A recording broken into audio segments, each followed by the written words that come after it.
edhe këtu ka një lëshim, për të qenë të sinqertë dhe korrekt, nga ana e BDI-s në momentin kur është bërë regjistrimi i popullatës, e cila u kategorizua, që nuk është normale, në rezident dhe jo rezident, por që i referoheshin një ligje, një norme, domethënë, të faktorit ndërkombëtar të Bashkimit Evropian, që edhe në shumë vende tjera regjistrohet popullata në rezident dhe jo rezident për të patur, si thua, një statistike reale, por që e cila nuk do të merret që të ndikohet në ecurinë politike, por që u keq përdor aktualisht nga qeveria, e cila me një nxjerrje të një urdhri e pezulloi vendimin e gjykatës kushtetuese, e cila e hodhi poshtë regjistrimin, dhe në vendimin e gjykatës kushtetuese thuhet që nuk kemi popullate rezidente dhe jo rezidente, por është e njëjtë, është qytetari i atij vendi, edhe ai që jeton në diasporë.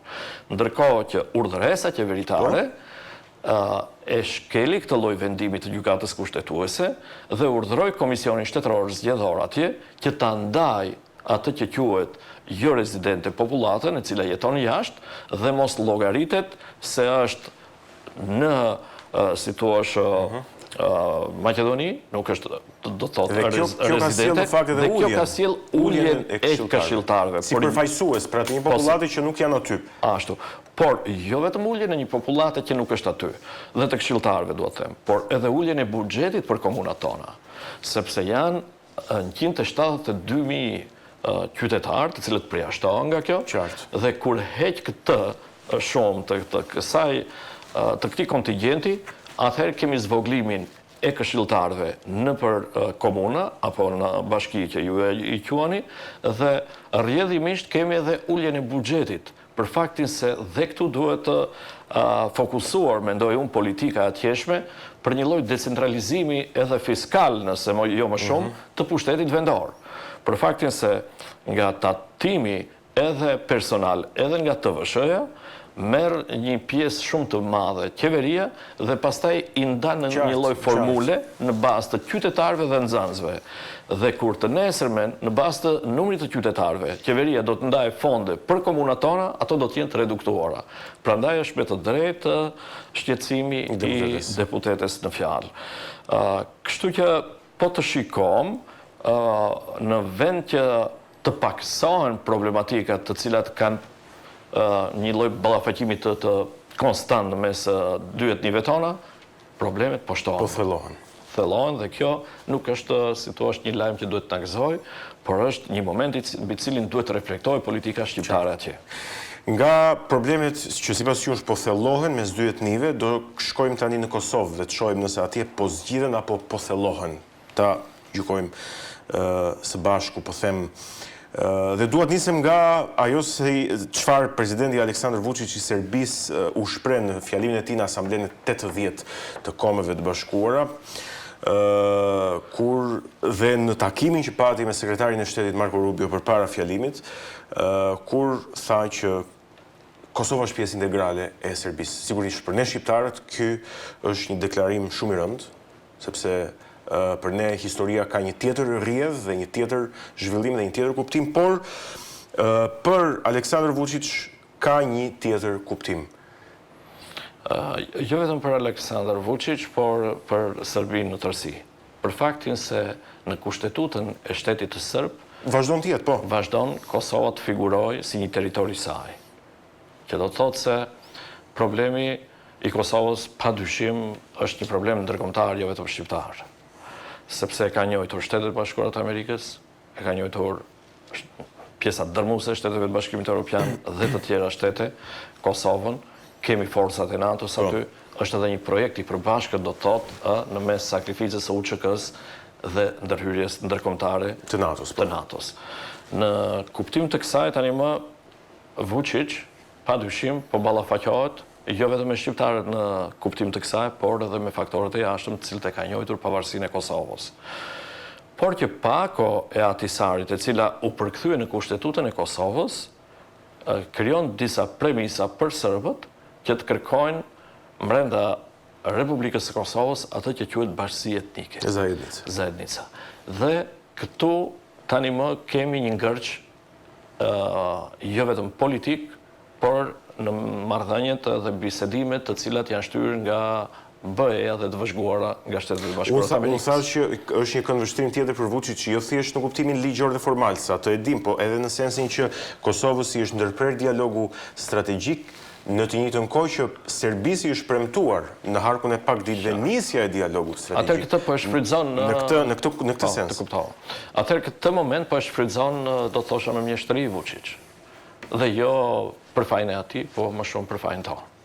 Sepse nuk kemi ditur, do them, që këtë situatë kritike që ai ka në politikën e brendshme neve ta shfrytëzojmë për të avancuar në marrëdhëniet ndërkombëtare karshi Serbisë në bisedime, dhe pse nuk janë të lehta, duhet pranuar. Por sidoqoftë tani Vučić po përballet me atë që quhet krizë e brendshme dhe që padyshim ai këtë do që ta tërheqë vëmendjen në një kontekst tjetër me probleme të cilat ai krijon në rajon, dhe për t'i thënë Amerikës dhe Bashkisë Ndërkombëtare se unë jam ai i cili nxis dhe ruaj stabilitetin në Ballkan. Dhe unë mendoj se rrjedhat e situatës do të kenë zhvillime të kësaj natyre, për faktin se lajme qarkullojnë këto ditë që ka dhe dron, të cilët tani më po fluturojnë mbi atë Mitrovicën e Veriut apo mbi pjesën veriore të Kosovës, dhe që janë provokime sporadike dhe jo rastisht artikulohet edhe nga presidenti Donald Trump që si thua ka ndërhyrë për një eskalim të situatës, të një konflikti midis dy vendeve, dhe pse aty kemi praninë e NATO-s dhe ajo është një garancë e madhe për shqiptarët. Por neve jashtë kësaj duhet menduar se si ne në tërësi shqiptarët dhe në veçanti politika në Kosovë mund realisht të ndërtoj një Kosovë stabile, të fuqishme, përballë një Serbie cila vazhdimisht është ekspansioniste. Në kuptim të kësaj duhet të pranuar se pa mbështetjen amerikane dhe të faktorit ndërkombëtar e kemi të pamundur që ne të ecim drejt zgjidhjes së kauzës sonë kombëtare. Por është edhe një problem tjetër. Problemi lidhet po prap me frikën se kush do të marrë përgjegjësinë në një marrëveshje të mundshme me Serbinë, ku për mendimin tim jemi të vendosur përballë dy dilemave. Ose duhet të pranojmë Serbinë brenda Kosovës, që quhen zajednica, me një pushtet absolut ekzekutiv që shqiptarët Maqedoni nuk e kanë, edhe pse ne jemi shumë më shumë se sa ato. Ata vetëm 5% janë. Pa drejtësi, do ta thosha edhe aspektin ndërkombëtar, dhe pjesa dilema tjetër që mendoj se është si alternativë, është lakuar, ka qarkulluar si lajm, është ajo çfarë Serbia kërkon ndarjen e Kosovës. Do thotë se këto janë dy dilema mbi të cilat duhet të vendosi politika e Kosovës në partneritet padyshim me Shtetet e Bashkuara të Amerikës. Dhe kur them politika e Kosovës, nuk mund të marrë përsipër të vendosi asnjëra palë pavarësisht rezultatit dhe mbështetjes popullore që ka. Dhe unë mendoj se këtu ka qëndruar dilema dhe mos të them frika, por realisht do të thënë një lloj pasigurie Albin Kurtit në kontekst për bisedime që ka zhvilluar me Serbinë.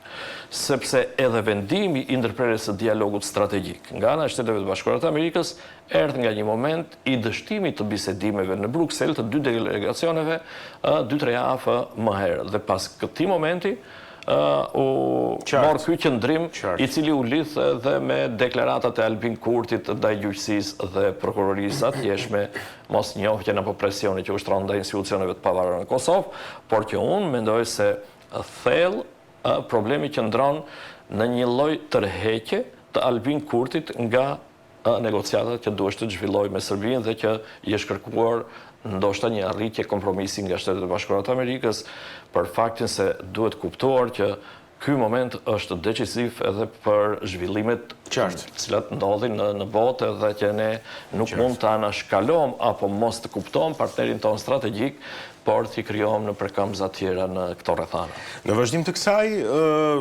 jemi në 2 vjetorin e sulmit që paramilitarët serbë bën atje në veri të Kosovës, ku ra edhe dëshmor oficeri i policisë Afrim Bunjaku, dhe kryeministri Albin Kurti ka bërthiri që të ndiqet kjo çështje dhe fajtorët të vendosen përpara drejtësisë dhe jo të falen, pra të fshihen në Beograd dhe të rehabilitohen. por duket se zëri Albin Kurti tashmë është një zë që ndërkombëtarët nuk kanë shumë dëshirë ta dëgjojnë, për ta thënë me një gjuhë disi jo diplomatike. A rrezikon Kosova që të ketë shtim, po them, të këtyre situatave të ngjashme me Banjskën dhe sa garant do të jetë KFOR-i atje në veri? Qartë, të kuptoj, Egon. Në qoftë se ndëgjon Albin Kurtin, në aspektin teorik të artikulimit të tij në kërkesat që ka, nuk ka shqiptar që nuk i do. Dhe padyshim që ndron e drejta në anën e atij, në atë çfarë ai e artikulon në kontekst me një lloj, do të them, përkthjelje që i bëhet Serbisë nga ana e faktorit ndërkombëtar, dhe shqiptarët merren sikur ato janë agresionit dhe jo viktima, problemi. Por duhet patur parasysh një diçka tjetër, që forca qëndron vetëm e mbjetesës sonë në simbios me fuqitë e mëdha. Dhe kjo na detyron, na vendos përballë një situate që duhet të kemi maturi dhe një zgjedhje kompromisit, e cila gjithmonë nuk është ajo çfarë ne duam. Por që a mund të kemi situata të ngjashme? Padyshim se po. Zgjerimi i sovranitetit në veri të Kosovës është një arritur e cila duhet të thënë që lindi nga Banjska, nga rënja e dëshmorit 2 vite përpara e oficerit të trupave mbrojtëse të Kosovës. Por që Serbia a ka tentativa të këtilla? Padyshim që ka. A duhet të kemi neve vëmendje dhe maturinë që mos provokohemi nga këto zhvillime? Padyshim që po. Dhe si rritet presioni ndaj Serbisë që të mos bëjmë gjëra të tilla? Kjo kërkohet për momentin, mendoj, nga klasa politike e atjeshme dhe nga Albin Kurti, por që të ketë ndërhyrje klasike, mendoj se kjo është e pamundur. Që Amerika të lejë Kosovën nuk e besoj, për faktin se interesat strategjike, jo vetëm të Amerikës, të kujdo vendi tjetër, lidhen me popullatën, lidhen me vendin cili do me thënë i referohen dhe jo me një individ i cili sot është dhe nesër nuk do të jetë në pushtet. Në kuptim të kësaj, unë them që mund vetëm të kemi humbje të faktorit kohë, që është shumë i rëndësishëm për pjesën tonë, mund të kemi një zbehje, sepse jo gjithmonë interesat qëndrojnë të përjetshme, interesat janë fluide, janë afat shkurtra në politikë dhe këtë duhet patur në konsiderat, sepse nëse do të kemi një zhvendosje të interesit amerikan, apo them edhe vëmendjen mos ta ketë në atë çfarë pritshmëri tona janë, neve padyshim se do të kemi probleme të cilat vështirë se mund të rikuperohen. Dhe duhet kuptuar që, e thash në fillim, produkti i asaj që quhet Kosovë është një investim i përbashkët. Dhe në kuptim të kësaj ka edhe detyrime ndaj partnerëve. Dhe detyrimet janë të mëdha dhe janë jetike me Shtetet e Bashkuara të Amerikës. Atëherë unë mendoj se këto do të rregullohen patjetër, uroj e shpresoj dhe kam bindjen që do të ketë një reflektim dhe nga Albini, por atje me sa duket do të kemi edhe zgjedhje të parakohshme, të cilat më pas do të sjellin një qeveri, mendoj, të re. Ajo çfarë mua më shqetëson është se nuk u lexua drejt vullneti i qytetarëve shqiptarë të Kosovës, nga asnjëra forcë politike e atjeshme. Ku në qoftë se i përkthejmë numrat, apo si thua rezultatet e arritura në zgjedhjet e atjeshme, vullneti i qytetarëve shqiptarë të Kosovës ishte që të kenë një qeveri të unitetit. Kështu lexohet rezultati. Nuk kishte mundësi që të krijojë qeveri asnjëra palë, patjetër. Dhe ky vullnet nuk u morën në konsiderat as nga partitë politike, por as edhe subjektet politike nuk janë të vëmendshme ndaj kërkesave të faktorit jashtëmdhati amerikan, andaj ky ngërç politik, ky stagnim, them se është padyshim shqetësues. Për të kaluar edhe tek çështja e fundit që patjetër doja ta diskutoja me ju, është procesi gjyqësor që po vijon ndaj krerëve të ushtrisë çlirimtare të Kosovës në gjykatën speciale në Hag. 3 dëshmitarë të fundit në favor të zotit Hashim Thaçi kanë dëshmuar dhe janë mirëpritur në gjithë në mbar opinionin publik shqiptar. Kjo është pak po e sigurt, por dilema është kjo. Nëse roli i UÇK-s nuk ka qenë aq drejtues dhe aq primar saç ne jemi mësuar që ta dimë dhe ta kuptojmë, pyetja që shtrohet është, a ka liria emër? Po e bëj në mënyrë metaforike këtë pyetje. Besoj ju ma kuptoni. Pra cili është roli i UÇK-s mes kontributit në çlirimin e Kosovës dhe, po themi, decentralizimit, i qenë një strukturë decentralizuar? Nëse tham liria ka emër, padyshim që ka.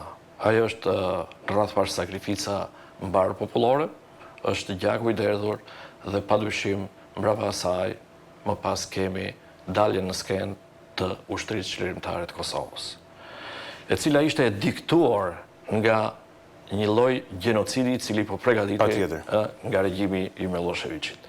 Pra lindi në këto rrethana UÇK-ja. Nuk lindi si një forcë agresive. Jo, sigurisht. Nuk lindi që të ketë pretendime territoriale, por lindi që të mbroj vendin dhe që të pavarësoj Kosovën nga Serbia.